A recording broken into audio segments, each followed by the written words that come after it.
नमस्कार दोस्तों। एक बार कैलाश पर्वत पर भगवान शिव ध्यान मग्न बैठे थे। उसी समय ब्रह्मा की पुत्री और ज्ञान की देवी सरस्वती वहां पहुंची। देवी ने विनम्र होकर कहा, सरस्वती ने, महादेव आप संहार के देवता है, परंतु आपके बिना सृष्टि का संतुलन संभव नहीं है। मैं ज्ञान और कला की अधिवास्त्री हूँ, परंतु कभी कभी सोचती हूँ कि केवल ज्ञान ही क्या पर्याप्त है।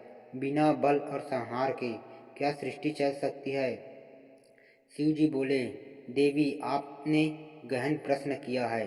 ज्ञान बिना शक्ति के अधूरा है और शक्ति बिना ज्ञान के अंधी है। जैसे यदि केवल ज्ञान हो और उसका प्रयोग सही दिशा में न हो तो वह विनाशकारी सिद्ध हो सकता है। इसी प्रकार शक्ति भी यदि विवेक से न जुड़ी हो तो अत्याचार में बदल जाती है।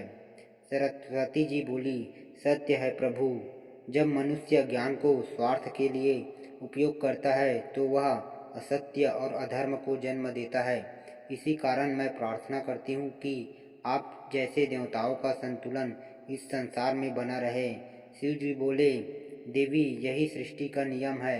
ब्रह्मा सृजन करते हैं, आप उसमें ज्ञान और कला का संचार करती है, और अब असंतुलन बढ़ता है तब मेरा संहार आवश्यक होता है।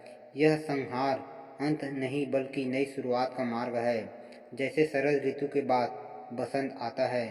सरस्वती जी बोली, तो क्या हम यह कह सकते हैं कि ज्ञान और शक्ति दोनों तभी सार्थक है जब उनमें करुणा और धर्म का आधार हो?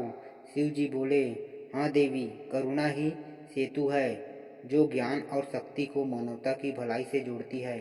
यदि मनुष्य केवल ज्ञानी बने पर दयालु न हो तो उसका ज्ञान श्राप बन सकता है, और यदि वह केवल शक्तिशाली हो पर धर्म से विमुख हो तो उसका बल विनाशकारी हो सकता है। सरस्वती जी बोली, महादेव, आपके वचनों से स्पष्ट हो गया कि ज्ञान और शक्ति दोनों का संगम ही सृष्टि की वास्तविक समृद्धि है। आप त्रिपुरांतक हैं, परंतु साथ ही नटराज भी। आप संहार में भी सृजन का मार्ग दिखाते हैं।